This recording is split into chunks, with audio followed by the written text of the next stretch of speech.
할렐루야. 오늘도 고난주간 특세 둘째 날 주님의 이름으로 승리하셨습니다. 승리하셨습니다. 승리하셨습니다.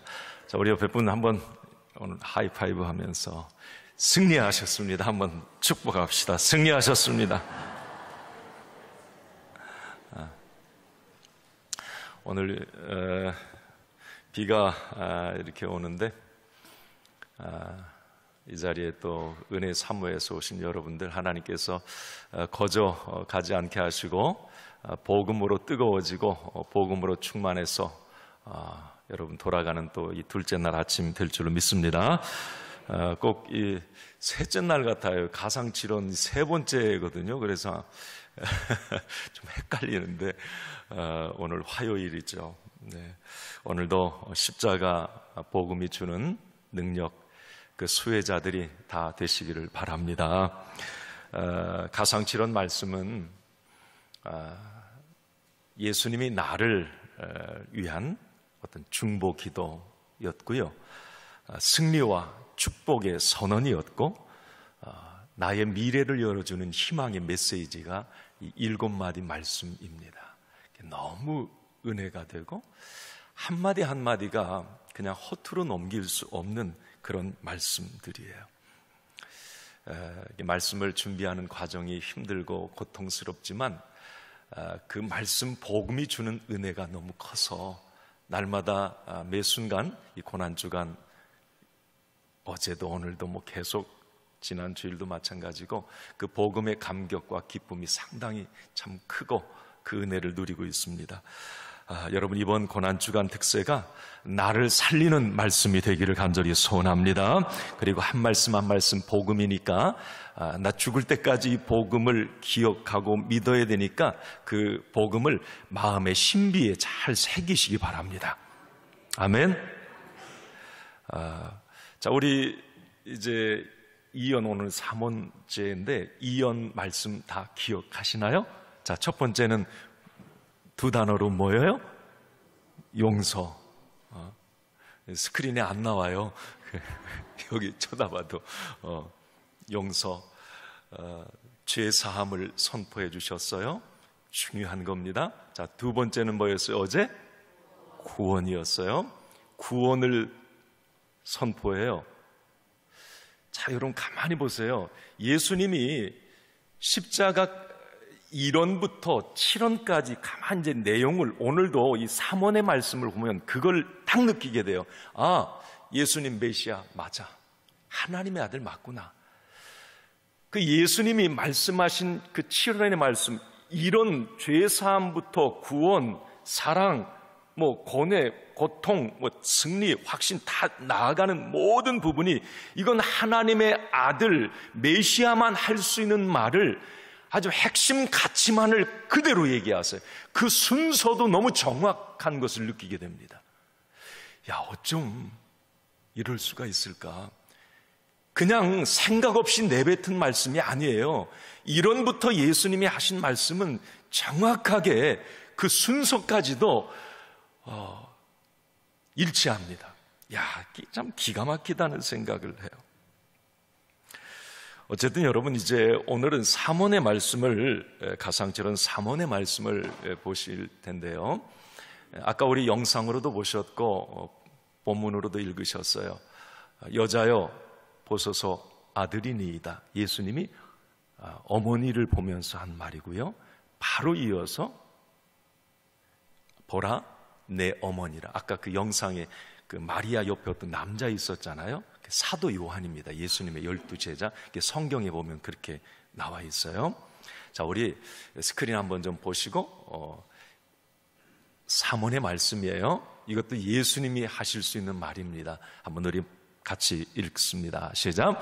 여자여 보소서 아들이니이다. 보라 내 어머니라. 그 대상은 달라요. 마리아와 사도 요한에게 한 말씀이에요. 오늘 그래서 이 3원의 말씀의 내용을 깊이 묵상해 보면 그 예수님의 3원의 말씀은 사랑이 확 담겨 있어요, 거기에.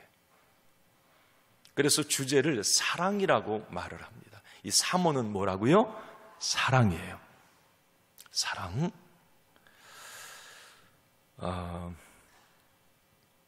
가끔 우리 기독교를 이 불효의 종교라고 말하는 분들이 있어요. 특히 유교 문화에 딱이 찌들어 있는 분들은, 옛날 분들이 그래요. 교회 가면 뭐 제사도 안 지내지, 교회 다니는 것들은 절도 안 하려고 그러지, 이 가문의 전통을 뭐 그냥 우습게 한다고 이제 그런 얘기들을 참 많이 들었어요. 전도할 때도 꼭 그래. 교회 가면 제사 못 지내잖아요. 우리는 유교 집안이라 그거 용납을 안 합니다. 그래서 나는 교회 못 갑니다. 그런 얘기를 하곤 합니다. 여러분은 어떻게 생각하세요? 자, 여러분들은 이제 신앙생활 해보셔서, 자, 우리 기독교가 불효의 종교 맞나요? 맞아요? 아니, 왜 자신 있게 대답을 못 하십니까?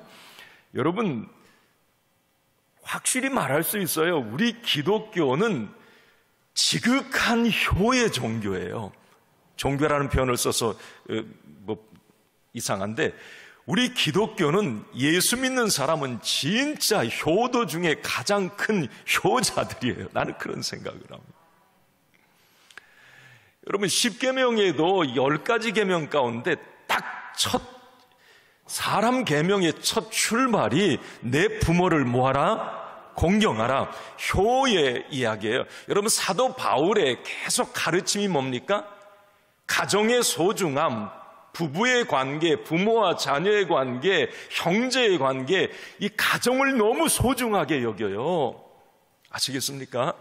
이게 기독교의 성경의 가르침입니다. 그래서 저는 안 믿는 사람들이 내가 그런 얘기 해주고, 아니, 살아계실 때 잘하고 뭐 돌아가신 다음에 그런 말, 상다리 휘어지게 차려놓고 제사 지내면 뭐해요 그거. 네, 우리 기독교는 살아있을 때에도 그 정말 부모를 잘 공경할 것을 얘기하고요.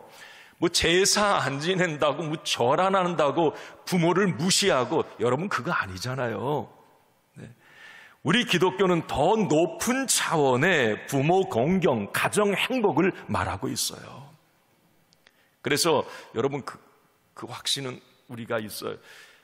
예수를 잘 믿고 믿음이 있으면 있을수록 여러분 가정 행복할 수밖에 없고요. 부부, 부모, 자녀 다 관계가 좋아질 수밖에 없고요. 네. 오늘 제가 왜 이 말씀을 드리느냐면, 예수님의 이 가상치료는 아들 입장에서 예수님을 위한 어떤 그 배려, 사랑이 이 사문 속에 담겨 있단 말이에요. 그리고 끝까지 그 어머니를 사도 요한에게 맡기는 그 장면, 부모와 그 어떤 자식의 이 애절한 관계, 그 부분이 오늘 이 사문 속에 담겨 있어요. 사문의 주제를 이 사랑이라고 이제 그렇게 얘기하고, 자, 오늘 이제 이 사문이 주는 이 영적 깊이가 있습니다. 이걸 이제 우리가 잘 마음의 신비에 새겨야 돼요. 겉으로 흐르는 그 사문의 말의 이야기가 아니고, 그 속에 어떤 영적 메시지가 담겨 있는가, 왜 그게 복음인가, 이것을 우리가 확실히 좀 알았으면 좋겠어요. 자, 첫 번째, 여러분, 예수님의 이 사랑. 자, 보소서 아들입니다. 보라 내 어머니라. 이것은 어머니 마리아를 향한 사랑이 여기에 담겨 있어요. 그 주제가 사랑이에요. 예수님의 어머니 마리아에 대한 이 사랑. 자, 여러분, 마리아는 그런 생각이 들어요. 이 세상 모든 여인, 어떤 여인도 이 마리아가 누렸던 그 영광을 누릴 수 없습니다. 왜입니까? 이 예수님의 어머니 마리아는 온 인류의 구원자를 잉태했고 탄생하게 한 장본인입니다. 그리고 예수님의 공생의 사역 내내 어머니였기 때문에 어땠을까요? 늘 그를 위해서 기도하고 헌신했을 겁니다. 마지막 십자가 자리에서도 그 마리아와 다른 연인들이 이제 그 십자가에서 울고 있는 그런 모습도 우리가 이제 상상해 볼 수 있는데, 어쨌든 어머니의 입장에서 그 예수님의 모든, 하나님의 아들 예수 그리스도, 그분을 위해서 모든 뒷바라지를 해주었던 그런 연인이 이 마리아예요. 마리아는 그래서 인성을 가지신 예수님 사역에 있어서는 없어서는 안 될 생명의 통로였고 든든한 지원군이었습니다. 자, 그런데 여기까지는 좋아요. 자, 이것만 보면 안 됩니다. 마리아의 영광, 이 속에는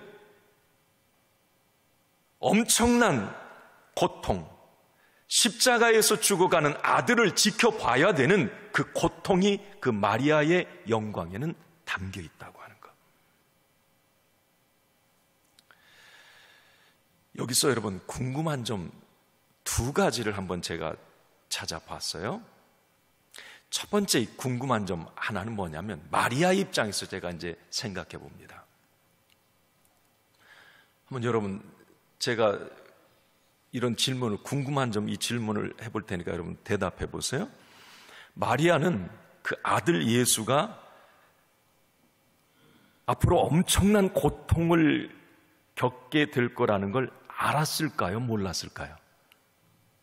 엄마 마리아, 뭐 십자가의 고통이 되든 어떤 엄청난 고통을 겪게 될 거라는 걸 알았을까요? 몰랐을까요?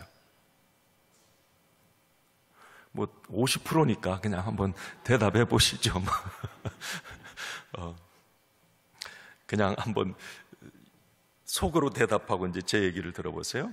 이 마리아는 예수님의 엄마였지만 그분이 하나님의 아들 메시아라는 걸 잉태하면서부터 알았죠.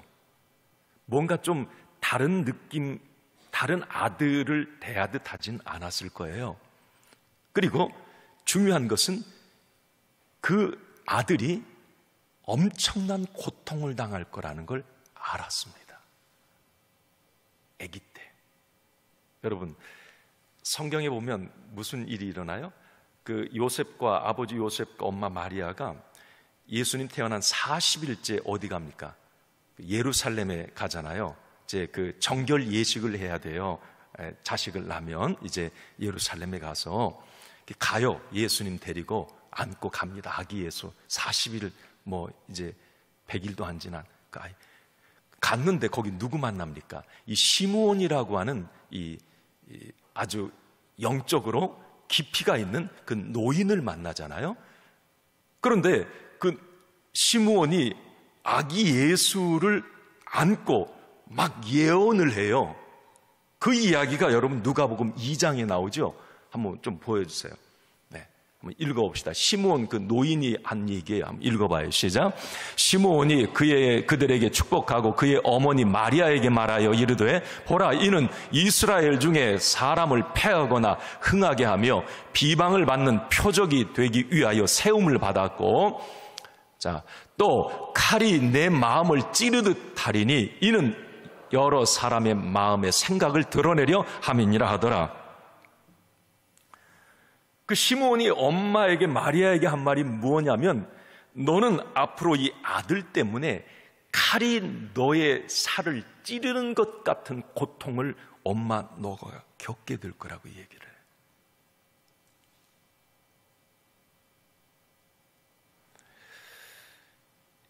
예수님은 이제 공생의 사역에서도 계속 그러잖아요. 계속 가는 곳마다 요구도 먹고 뭐 맨날 궁지에 몰리고 비난받고, 엄마가 그 옆에서 아들 나갔다 들어오면 뭐 주변에서 동네만 나가도 엄마 마리아는 무슨 얘기 들었을까? 뭐 이상한 놈, 네 아들 뭐 이상한 짓 하고 다니고 막 그런 얘기 안 들었겠습니까?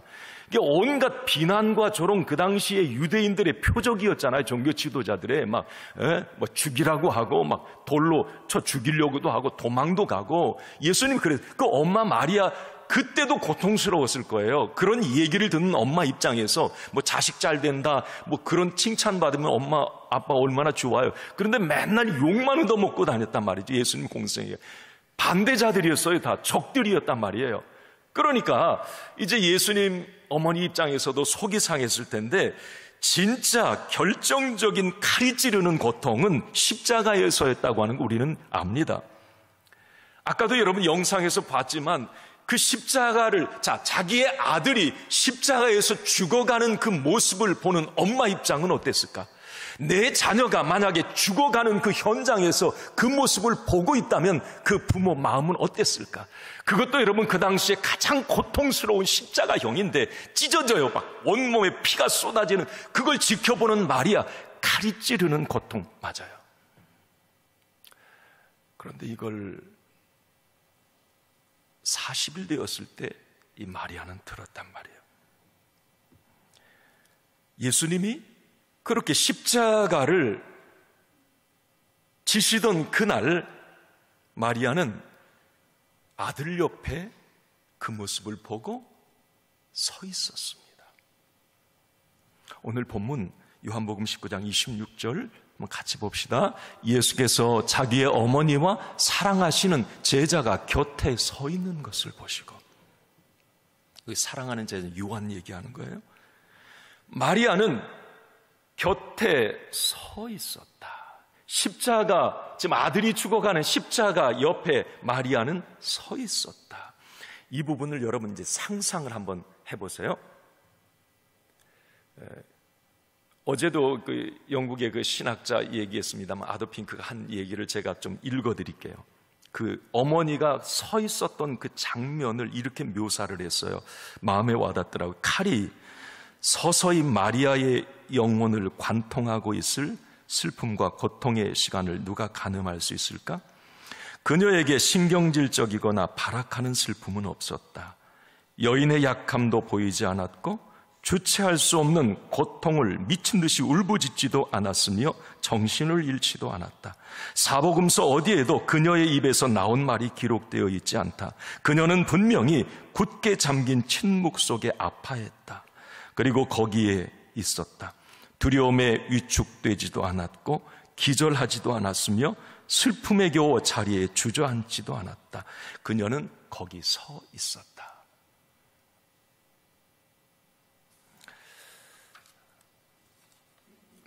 예수님의 어머니 마리아는 그 힘든 시간을 회피하지 않았습니다. 아들이 온몸으로 고난 겪는 것을 지켜보며 그 자리에 꿋꿋하게 서 있었습니다. 그때 예수님은 그런 어머니를 보시면서 애틋한 오늘 말씀을 어머니를 향해 하신 겁니다. 보소서 아들입니다. 이게 안 와닿으세요? 어머니, 엄마 저예요. 그걸 지켜보고 서 있는 그 마리아를 향해 어머니, 엄마 접니다.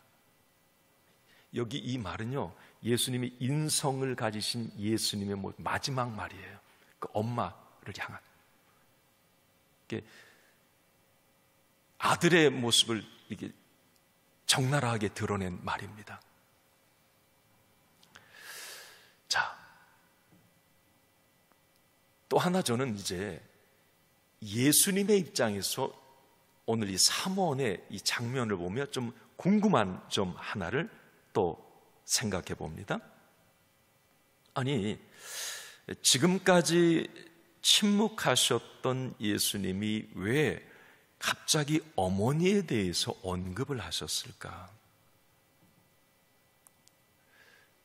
이유가 있습니다.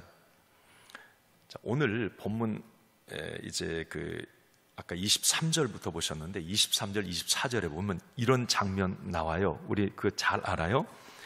이제 예수님 십자가 지셨을 때 다 벗겨진 채 십자가를 지셨잖아요. 자, 그러면 예수님이 입으셨던 옷이 있어요. 겉옷과 이제 속옷이 있단 말이에요. 자, 그런데 그 겉옷을 이 군병들이 이 조각으로 나눠서 가져요. 그리고 여기 오늘 이 속옷, 예수님이 입었던 속옷은 통으로 짠 속옷이라고 그랬잖아요. 이것은 이제 찢어 나눠 가지기가 힘드니까 통으로 짰으니까 이건 누구 한 사람이 가져야 되니까 제비를 뽑아야 돼. 이거 누가 가질까? 이거 그 제비 뽑는 장면이 나와요. 그런데 그 순간에 마지막 그 속옷을, 통으로 짠 속옷을 제비 뽑는 그것을 예수님이 본 순간에 어머니를 딱 보게 됩니다. 왜 그랬을까요? 제가 주일날 이 부분에 대해서 말씀을 드린다고 그랬죠. 어머니를 딱 그 순간에 봐요. 이것은 여러분, 자, 이 부분 하나를 또 봐요. 예수님 이 십자가를 지실 당시에 아버지 요셉은 없었어요. 그래서 많은 성경학자들은 얘기해요. 아버지 요셉은 언제까지 등장하느냐면 예수님 12살 때 그 6월절 그 예루살렘 갈 그때 등장하고 아버지는 등장하지 않아요. 그런데 성경에 보면 가부장적 사회에서 엄마 이름만 등장한단 말이에요. 아버지가 없어요. 이건 아버지가 안 계셨던 부분이에요. 가나 혼인잔치는 예수님의 그 친척 혼인잔치예요. 거기에도 마리아의 이름은 나오는데 아버지 요셉 이름이 안 나온단 말이죠. 그게 성경학자들은 무슨 얘기를 하냐면 지금 예를 들어서 예수님 십자가를 지실 때도 엄마만 와 계세요. 공생에 시작하기 전에 아버지 요셉은 돌아가셨다라고 다 이 얘기를 합니다. 그 당시에 뭐 이 젊은 이제 사람들이 많이 뭐 젊어서 이제 사망하고 하니까. 예수님은 그런 이제 어머니를 이렇게 보시면서 애틋함이 드러난 것은 홀로 이제 과부로 남겨질 그 어머니가 더 이제 마음이 갔던 것 같아요. 그런 부분. 자, 그런데 자 보세요. 그 속으로 짠 이 옷을 보는 순간에 그 제비 뽑는 것을 나누는 그 순간에 예수님이 어머니를 봤단 말이죠. 그 당시에 대부분 이 아들의 속옷은 엄마가 만들어줬다고 합니다. 옛날에 우리나라도 그랬나요? 그 팬티 같은 거를 이렇게 다 만들어줬던 것 같아요. 저도 그거 입었었나? 어쨌든 그래. 통으로 짠 옷을 이제 어머니 마리아가 만들어줬는데 그런 얘기합니다. 예루살렘에 입성하기 전에 그 어머니가 짜준 그 속옷을 입고 이제 예루살렘에 입성을 했다고 하는 거죠. 그러니까 어머니가 만들어준 그 옷을 나누는 그것을 본 순간에 이제 어머니를 보게 된 것이죠. 자, 그 상황에서 예수님은 이제 어머니라고 부르는데, 자, 오늘 저는 이 부분은 이 궁금한 점, 마리아의 입장에서 또 예수님의 입장에서 이 부분을 이렇게 한번 정리를 해봤어요. 마리아도 고통스러웠던 순간입니다.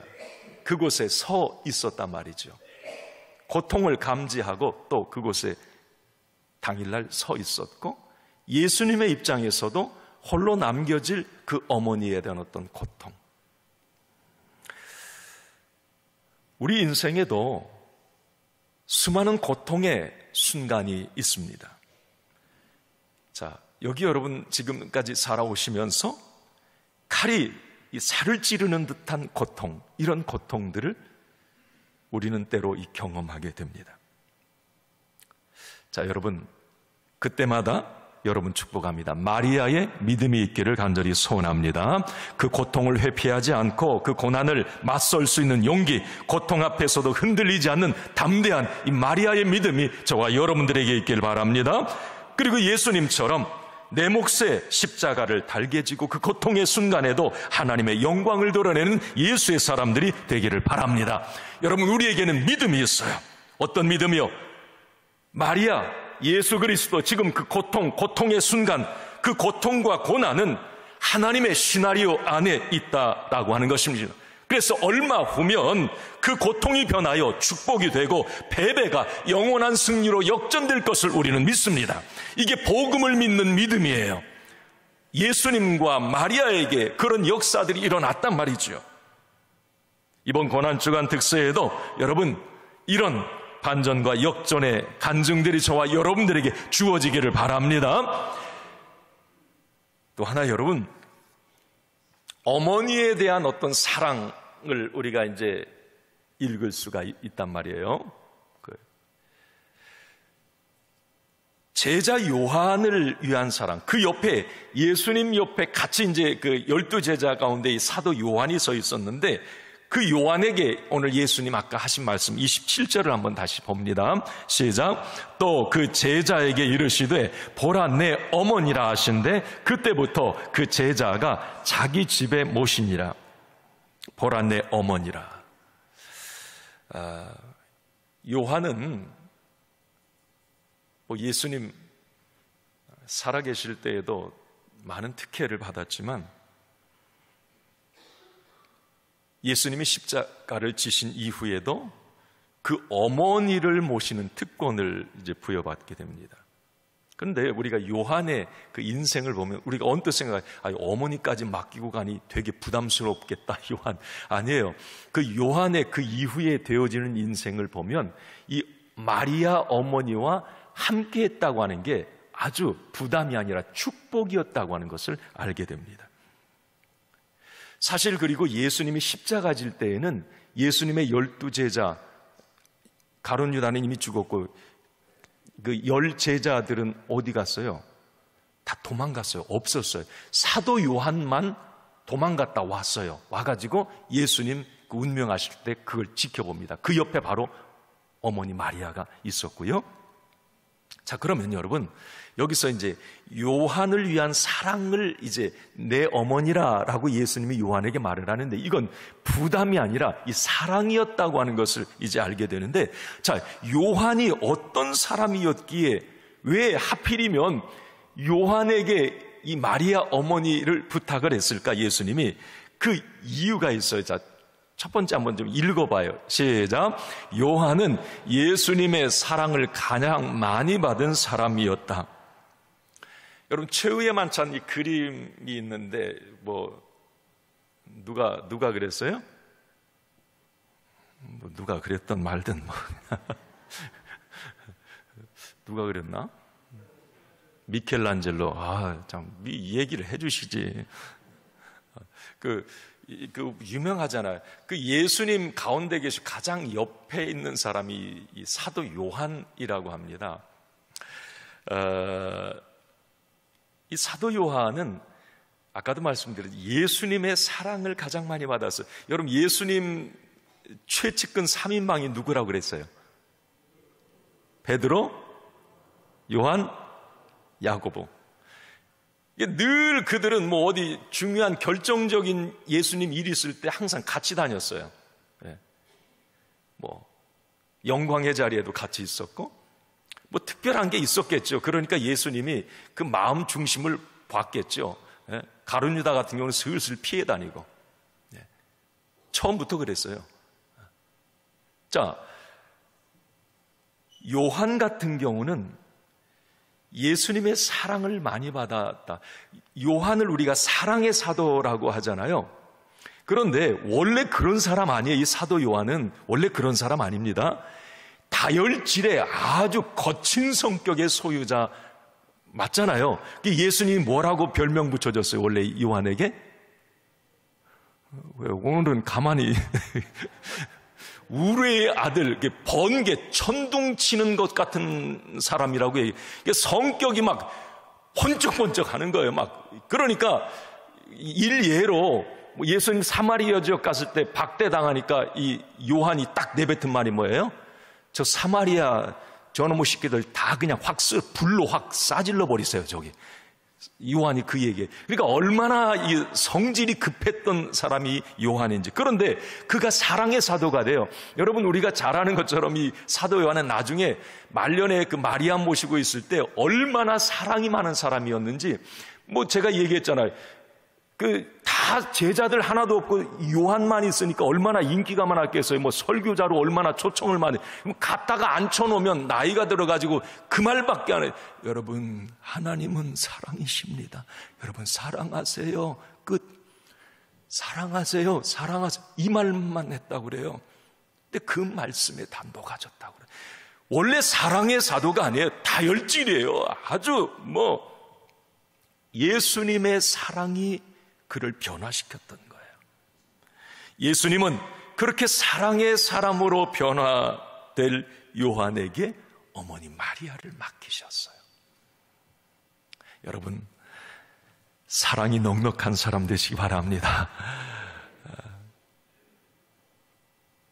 또 하나, 왜 예수님은 어머니를 그 요한에게 맡겼는가? 요한은 제자들 가운데 가장 오래 산 사람이에요. 여러분, 예수님의 열제자 가룟 유다 이제 빼고 나중에 사도행전에 이제 마띠아가 하나 채워주는데 12제자 가운데 그 전 일이니까, 자, 10제자는 다 순교했어요. 10제자. 왜 그러냐면 부활하신 예수님 만난 다음에 다 뒤집어진 겁니다. 죽은 줄 알았던 예수님이 부활하셔서 40일 동안 자기들과 함께 하시고, 이거 견딜 수가 없는 거예요. 다 순교의 자리에 갑니다. 그런데 이 사도 요한만큼은 하나님의 은혜죠. 그것도 특혜였어요. 그냥 끝까지 수를 누리게 하세요. 여러분, 요한은 90세를 넘겼다고 합니다. 그 당시에 90세는 요즘도 장수하는 거지만 이 당시에는 여러분 50대 이런 상황이에요. 지금도 우리 동남아시아가 일찍 죽잖아요. 그런데 90세를 넘겼어요. 이건 무슨 말입니까?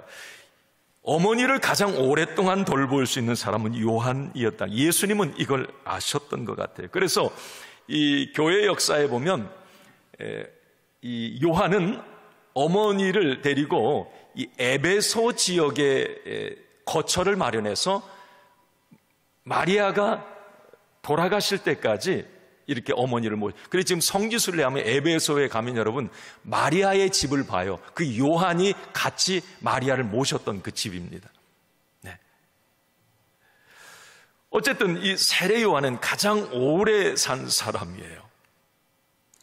그리고 또 하나, 요한은 마리아를 모시고 있었기 때문에 그는 깊이가 있는 성경을 기록할 수가 있었어요.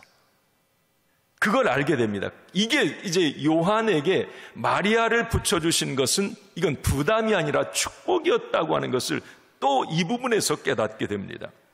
여러분, 요한이 기록한 성경이 뭐예요? 한번 말해보세요. 시작. 요한복음, 또 요한 1, 2, 3, 또 요한계시록. 그럼 몇 권을 쓴 거예요? 5권을 이게 요한이 기록한 거예요. 그런데 여러분, 이 5권이 하나같이 딱 놓고 보면 어떤 특색이 있어요? 사복음서 가운데 요한복음이 가장 영적인 깊이가 있어요. 예. 가장 예수님을 정확하게 보고 있습니다. 하나님의 아들로. 예. 그리고 요한 1, 2, 3서 보면 사랑이라고 하는 단어가 엄청 많이 나와요. 하나님은 사랑이시라, 너희들은 사랑하라, 서로 사랑하라. 그리고 요한계시록은 어떤 의미가 있어요? 이건 정말 새하늘과 새 땅, 이 계시에 관한 말씀이에요. 영적 깊이와 이게 철철 흘러 넘치는 게 사도 요한이 기록한 성경들이에요. 자, 그러면 이런 영적 깊이가 어디에서 왔는가? 이 사도 요한이 예수님의 어머니를 모시고 있었다고 하는 거예요. 여러분, 예수님의 제자들도 다 순교하고 누가 남은 사람이 없는 상황 가운데 예수님을 가장 옆에서 잘 뒷바라지를 해주었던 그 어머니가 사도 요한과 있었다는 말이죠. 예수님에 대한 생생한 이야기, 숨은 이야기를 들었을 수 있습니다. 그래서 이제 사도 요한은 그런 주옥 같은 하나님의 말씀을 기록할 수가 있었어요. 자, 저는 오늘 이제 이렇게 말씀드리고 싶습니다. 예수님은 제자 요한만 사랑하신 것이 아니라 나도 사랑하세요. 그 나를 사랑하신 게 뭐냐면 십자가의 사랑입니다. 십자가는 온 인류를 위한 죽으심이에요. 그 나를 위한 사랑입니다. 이제 여러분, 예수님의 사랑을 통해서 그 요한의 혈기가 녹아지고 모난 성격이 다듬어지고 교만한 마음이 녹아내렸던 것처럼 이제 예수님의 십자가의 사랑을 확신한 저와 여러분들도 여러분 이런 놀라운 복된 변화가 일어나기를 간절히 축원합니다. 다듬어지고 뭔가 주님의 성품을 닮아가고 십자가의 사랑은 나를 위한 사랑이기 때문에 그 사랑이 나를 녹여내야 돼요. 나를 녹여내야 됩니다. 또 하나 여러분, 요한이 마리아와 함께 있을 때 위대한 복음을 기록했다 말씀드렸습니다. 여러분, 오늘 이 시대를 살아가는 저와 여러분들도 성령님과 동행하는 그 예수님, 성삼위 하나님 똑같은 그 성령님이 우리와 동행해 주십니다. 그래서 여러분, 분분초초 성령님과 동행을 통해서 우리의 삶에도 많은 간증들이 기록되기를 간절히 소원합니다. 성령의 은사, 성령의 열매들이 나타나고 복음적 삶이 이어지길 바랍니다. 네, 내가 복음서다. 이게 살아내는 복음을, 예수의 생명을 가지고 살아낼 때 나를 통해 나타나는 것들이 기록들이에요. 그 기록들이 다른 사람 직장에서도 보고 다 봐요. 네, 깊이가 있고 영적 깊이가 보여지고 뭔가 그 안에 주님이 보이고 그를 볼 때 미래가 보이고.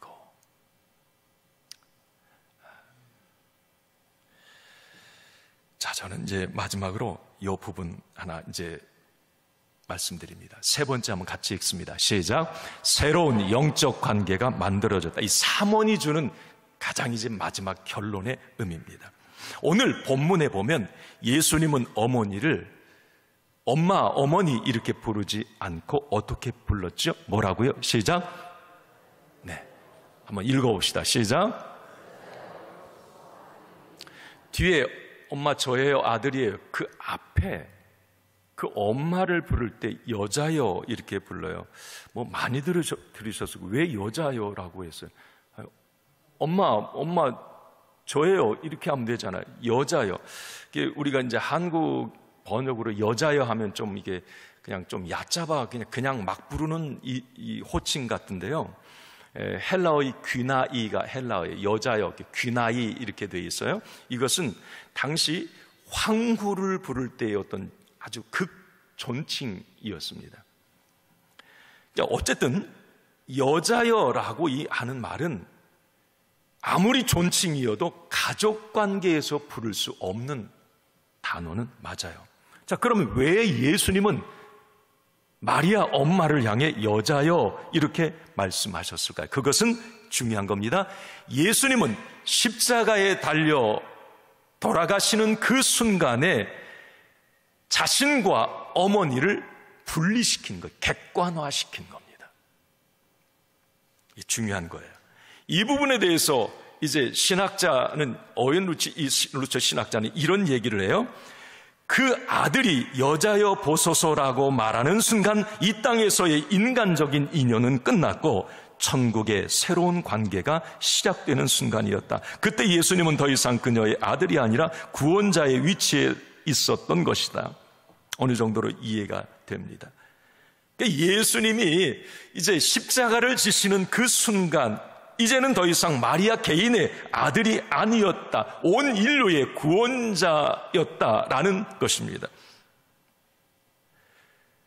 이제는 여러분, 이 마리아 어머니도 구원자이신 예수 그리스도를 믿어야 구원받을 수 있는 사람이 된 거예요. 네. 여러분, 카톨릭에서 가끔 이렇게 마리아를 우상화시키는 거, 여러분 이건 잘못된 교리라는 거 분명히 아세요? 예를 들면 예전에 교황이 그랬어요. 마리아의 이름으로 기도하십시오 그랬습니다. 예수의 이름이 아니라. 이 잘못된 거죠. 무염시태, 제가 예전에 오직 믿음 오직 은혜 이거 할 때 제가 이거 한번 말씀드렸어요. 무염시태는 뭐냐, 마리아는 죄가 없이 잉태되었다. 이게 잘못된 겁니다. 역시 오늘 여자여 이 속에는 당신도 이제 예수를 믿어야 구원받는 객관화가 되는 거예요. 심지어 카톨릭에서 마리아를 하나님의 어머니라고 얘기를 하기도 하고요. 마리아를 중보자, 구속자라고 얘기를 합니다. 여러분, 이건 잘못된 거예요. 네. 오늘 이 삼원 속에도 그 부분을 우리는 깨닫게 됩니다. 예수님과 어머니는 이제 혈연 관계를 넘어서 새로운 믿음의 가족, 영가족이 된 거예요. 그 예수님은 이 부분에 대해서 마태복음 12장에 이전에 한번 언급을 하셨어요. 이걸 아마 마리아도 기억했으리라 생각해요. 한번 읽어봅니다. 시작. 말하던 사람이 대답하여 이르시되 누가 내 어머니이며 내 동생들이냐 하시고 누구든지 하늘에 계신 내 아버지의 뜻대로 하는 자가 내 형제요 자매요 어머니라 하시더라. 이게 새로운 영적 가족을 말하는 거예요. 십자가를 지시는 순간에 여자요, 이제 혈연 관계가 아니라 이제 하나님의 아들 메시아와 구원받아야 될 대상이 된 겁니다. 자, 오늘 이렇게 결론을 맺어봐요. 여러분, 우리는 주 안에서 새로운 가족이 되었어요. 옆에 분이 영가족의 새로운 가족입니다. 옆에 지금 가족이 앉아 있어서 가족인 거 말고, 내 아내 남편이 앉아 있어서 가족인 거 말고, 여러분, 지금 옆에 누구 집사님이 이렇게 있으면, 권사님, 장로님이 계시면 한번 그렇게 축복합시다. 우리는 한 가족입니다. 한번 해보세요. 한번 한 가족이에요. 한 가족. 그러면 당신이 나하고 가족이야? 얼라? 새로운 가족. 저는 이게 우리 믿음의 사람만큼 찐한 가족은 없는 것 같아요. 딱 그런 생각이. 여러분, 가족들 지금 같이 오늘 하루도 살아갈 거지만 내가 실질적으로 고민이 있고 어려움이 힘든 일이 있으면 누구와 같이 가장 얘기를 많이 하는가? 가만히 보면 우리 믿음의 식구들이에요. 내가 힘들 때 누가 옆에서 막 전화통화하고 같이 믿음의 사람들이에요. 이게 하나님께서는 예수님을 십자가를 통해서 우리를 이렇게 하나의 새로운 가족으로, 패밀리로 묶어주신 거예요. 옆에 분이 귀한 거예요. 여러분, 가족은 만약에 예수 안 믿는다면, 내 남편, 아내, 자식이 안 믿는다면 이 땅에서의 혈연 관계는 끝나요. 그렇지만 여러분, 우리 옆에 있는 믿음의 사람은 천국까지 같이 가서 만나. 같이 만나요. 여러분, 여기 좀 서로 속상하고 갈등 관계에 있으면 화해하시고 서로 용서하세요. 천국까지 같이 가니까. 왼수가 천국에도 있어요. 그 왼수가. 어떻게 할 거예요? 새로운 우리는 가족이에요. 영혼을 같이 이어간단 말이에요. 자, 오늘 스크린 보여주시고 읽고 마칩시다. 오늘 저는 이 삼원의 말씀을 이렇게 정리해 봤습니다. 읽습니다. 너무 고통스러운 순간에도 그 고통 앞에 당당히 서 있는 것이 믿음이다. 십자가의 그 사랑으로 나의 모든 성격, 옹졸한 마음, 교만함이 다듬어져야 한다. 오늘 내 옆에 있는 성도, 그리고 내가 섬기는 주일교회가 있음에 감사하자. 아멘.